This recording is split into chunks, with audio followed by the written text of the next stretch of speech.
LRT yang tabrakan ini semakin cepat jalan semakin memberat. Kalau tidak disubsidi Rp75.000, siapa yang mau naik? Kalau disubsidi, maka mungkin saya protes. Kenapa orang Jakarta disubsidi, orang kampung saya di Sulawesi tidak disubsidi?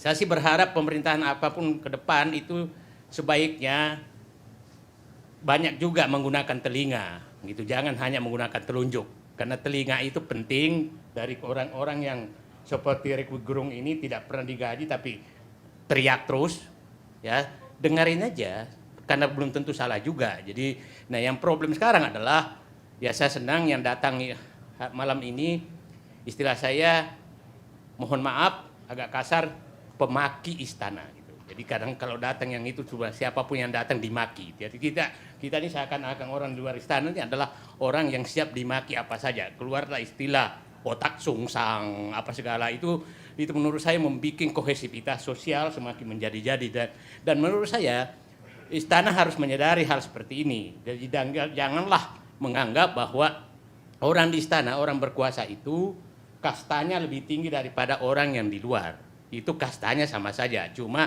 nasib yang berbeda. Kita tidak, dulu saya lama digaji, sekarang nggak digaji, itu aja bedanya sebenarnya.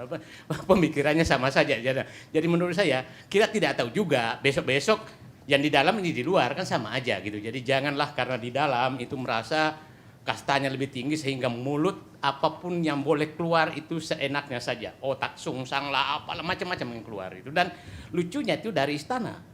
Nah, dari istana dan tidak pernah ditegur dan terus-terusan dilakukan gitulah. Jadi menurut saya, ya saya lama di dalam 30 tahun, jadi lama sekali di dalam dan baru kali ini saya mengalami betapa beratnya menjadi luar karena siap saat bisa dimaki oleh orang yang formal dalam jabatan. Kalau dimaki sesama aktivis ya biasalah, kita juga aktivis, tapi pada saat kita di dalam ya kita harus bertindak sebagai, ya saya sih mengatakan, selama di birokrasi jauh lebih bagus pura-pura jadi bodoh daripada pura-pura jadi pintar.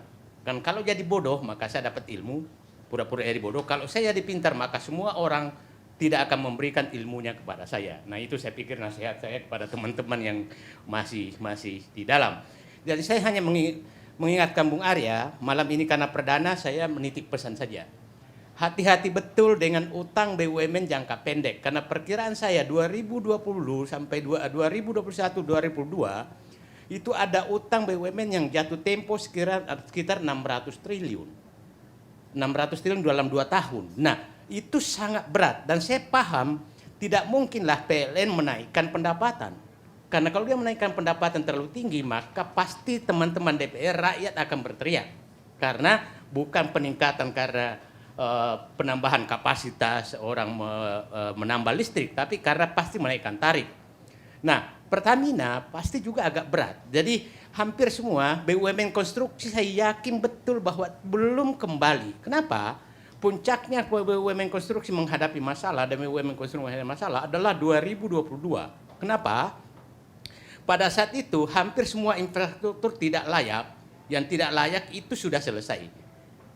Kita tahu kalau sudah selesai maka timbul 3 beban baru. 1, penyusutan, 2, pembayaran utang, 3, operasional. Nah, jadi kalau itu sudah jalan semua, maka tambah beban. Sementara kita paham betul bahwa tidak mungkin layak. Jadi itu 2022 adalah puncak menurut saya persoalan yang dihadapi BUMN. Jadi saya pikir mungkin tenang, LRT yang tabrakan ini semakin cepat jalan semakin memberatkan. Itu semakin memberatkan karena tidak mungkin layak, karena perhitungan saya dengan naiknya biaya itu maka dari Cibubur sampai ke Semanggi itu baru layak kira-kira kalau tidak disubsidi Rp75.000, siapa yang mau naik? Kalau disubsidi maka mungkin saya protes, kenapa orang Jakarta disubsidi, orang kampung saya di Sulawesi nggak disubsidi?